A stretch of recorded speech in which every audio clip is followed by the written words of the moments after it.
Salut, bonjour à tout le monde. Aujourd'hui, nous allons parler de l'augmentation de la facture d'électricité en Côte d'Ivoire. Bon, je me présente. Beaucoup de gens me connaissent ici sur la chaîne. Ben, ils ne savent pas ce que je fais. Bon, voilà. Electrician License. Si vous voyez là, classe A. Après 4 ans d'études à l'université ici, tu reçois ça. Je suis électrotechnicien.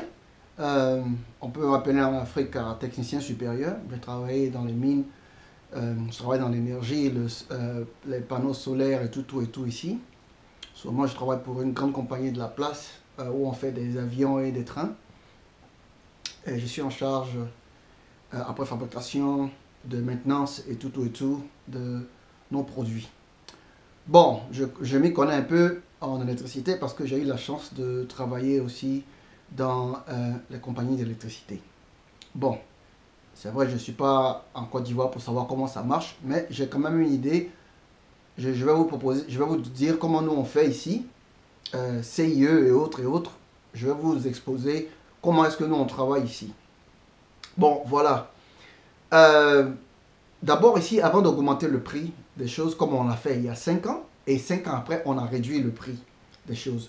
Bon, on avait augmenté le prix de l'électricité parce qu'on avait besoin d'argent pour restaurer certaines infrastructures et aussi pour innover. Non seulement innover, mais aussi trouver un moyen de réduire le coût de l'électricité 5 ans après.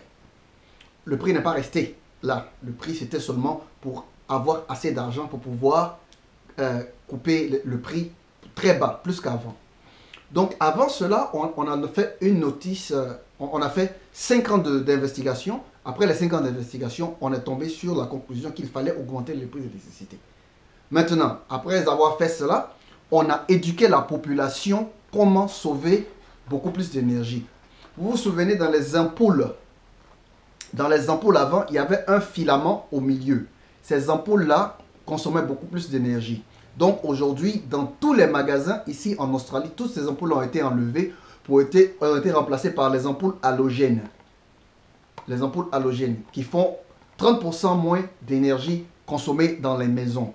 Ce qui fait que les stations d'énergie n'avaient pas à distribuer beaucoup trop d'électricité. Et ce n'est pas seulement ce qu'on a fait. On a aussi distribué gratuitement dans toutes les maisons des prises électrique avec timer, c'est-à-dire avec un temps. Et c'est connecté aussi avec un truc qui reçoit les ondes de la télécommande de chacun. Donc quand vous regardez la télé par exemple, une fois que la télécommande n'est pas touchée pendant plus de 3 heures, qu'est-ce qui va se passer? Ça va couper l'électricité de la télévision. Donc vous avez toutes ces petites prises là qui peuvent être mises un peu partout sur les postes radio, téléviseurs et tout, sauf sur le réfrigérateur par exemple, parce qu'on a besoin que ça marche tout le temps. Donc non seulement qu'on a fait ça, ensuite on a investi dans les panneaux solaires pour que les panneaux solaires soient moins chers. Et ce qui a poussé les gens à mettre des panneaux solaires chez eux. Maintenant, quand on a mis les panneaux solaires, on a eu un système où il y a votre disjoncteur normal et puis le disjoncteur du panneau solaire. Maintenant, les deux sont installés parallèlement. Qu'est-ce qui se passe? Vous savez, quand vous utilisez votre énergie, de l'énergie par exemple de la CIE, normalement, votre compteur tourne en clockwise, c'est-à-dire comme la montre. Mais quand vous produisez l'énergie que vous avez achetée vous-même, votre panneau solaire, vous avez mis chez vous, quand cette énergie-là n'est pas consommée dans votre maison, on a branché d'une certaine manière que l'énergie créée par votre panneau solaire rentre par votre disjoncteur. Et quand ça rentre dans votre disjoncteur, on a mis des câbles à l'envers qui font que l'énergie rentre à l'envers. Et quand ça rentre à l'envers, qu'est-ce que ça fait? Au lieu que votre compteur tourne comme la montre, ça tourne à l'envers. Donc ce qui fait que celui qui crée l'énergie par son panneau solaire lui-même est en train d'enlever l'argent qu'il a donné à la CIE. Puisque la CIE est en train d'utiliser cette énergie-là pour donner de l'électricité à quelqu'un d'autre. Est-ce que vous me comprenez? Donc ce qui a fait que les gens dans notre ville aujourd'hui payent moins d'électricité et créent plus d'électricité. Maintenant, quand j'ai tapé sur Wikipédia, Energy in Ivory Coast, qu'est-ce que cela m'a donné? Energy in Ivory Coast is an industry with plenty of potential. L'énergie en Côte d'Ivoire est une industrie avec beaucoup de potentiel. In recent years, Ivory Coast has been an important supplier of energy in sub-Saharan region. Donc, la Côte d'Ivoire est un important exportateur d'énergie. Donc, aussi beaucoup de réserves de gaz et l'excès en et aussi excess electrical generating capacity. Donc, la Côte d'Ivoire, en général, crée beaucoup plus d'énergie qu'elle en a besoin. Bon, comment est-ce qu'on en est arrivé là? Bon, je ne sais pas de quand date cette truc. Ah ouais, je sais pas, je crois que c'est en 2010 que ça a été. Oh non, this page was modified on 30th December. Cette page a été modifiée le 30 décembre 2014.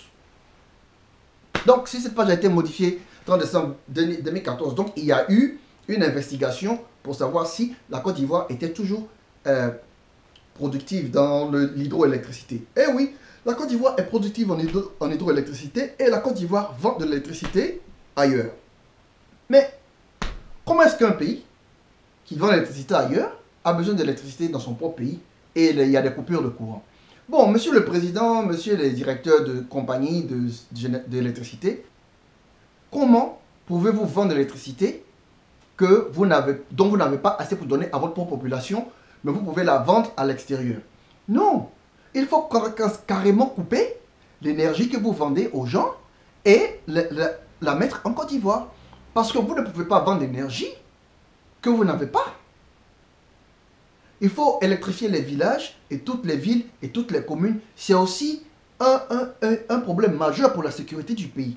Plus on a l'électricité et autres, moins il y a de crimes. Parce que tout le monde peut voir là où il va. Aussi, ça va réduire aussi les incendies parce que les gens ne vont pas mettre de bougies.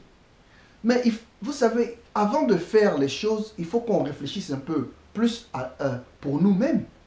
C'est quelque chose de sérieux. La ménagère a des problèmes. Les gens n'ont pas de boulot. La jeunesse cherche du travail. Et encore, on va ajouter cette histoire d'électricité qui est tout simplement mal vue. Vous pouvez aller sur les réseaux sociaux. Les gens en ont marre. Ils ne font que payer. Il faut qu'il y ait quelque chose qui va leur donner de l'argent pour pouvoir payer cette électricité. Alors, si vous voulez augmenter l'électricité, il va falloir que le gouvernement augmente les salaires des gens aussi. Parce qu'on ne peut pas simplement augmenter le prix des denrées alimentaires, de l'électricité et de tout ce que le consommateur a besoin sans qu'il puisse avoir une augmentation de salaire. Il va falloir aussi payer les arriérés de salaire. Enfin, il y a beaucoup de problèmes dans le pays qu'il faut vraiment régler avant de donner encore ce coup dur là à la population ivoirienne. Donc, je ne suis pas vraiment content et je suis sûr qu'il n'y a pas eu une investigation propre à cela. Moi, j'ai une question à vous poser. Qu'est-ce que cet argent que vous allez recevoir de la population, qu'allez-vous en faire? Il y a déjà des années qu'on aurait dû augmenter les mégawatts de toutes nos stations. Parce que c'est ça le vrai problème. Il faut qu'il y ait des ingénieurs adéquats, des ingénieurs qualifiés pour venir faire une investigation. Même si vous allez prendre une compagnie à l'extérieur qui va venir faire une vraie investigation sur le problème de l'électricité. D'abord, avant cela, il va falloir que vous arrêtiez de vendre de l'électricité aux pays voisins, parce que nous, on en a besoin, et nos villages ont besoin d'électricité. Et de deux, après cette investigation, faire planifier comment est-ce que nous allons upgrade, comment on dit, upgrade, faire une mise à jour de nos stations d'énergie, créer beaucoup plus d'emplois dans le domaine, envoyer une formation et surtout, parler à la population comment sauver l'électricité, enlever toutes les anciennes ampoules qui n'ont rien à voir et demander à des compagnies de faire des ampoules halogènes qui vont aider la population ou bien des ampoules LED qui utilisent seulement que quelques ampères, de tout petits ampères. Et quand cela est fait, vous allez voir qu'il y aura moins de gaspillage d'électricité. Il faut non seulement éduquer la population à utiliser l'électricité proprement et aussi faire que l'argent que vous recevez, vous puissiez l'investir cet argent dans la formation de votre personnel. Ça, c'est un. Et de deux, faire des calculs pour savoir qu'est-ce que c'est combien de mégawatts que Abidjan a besoin?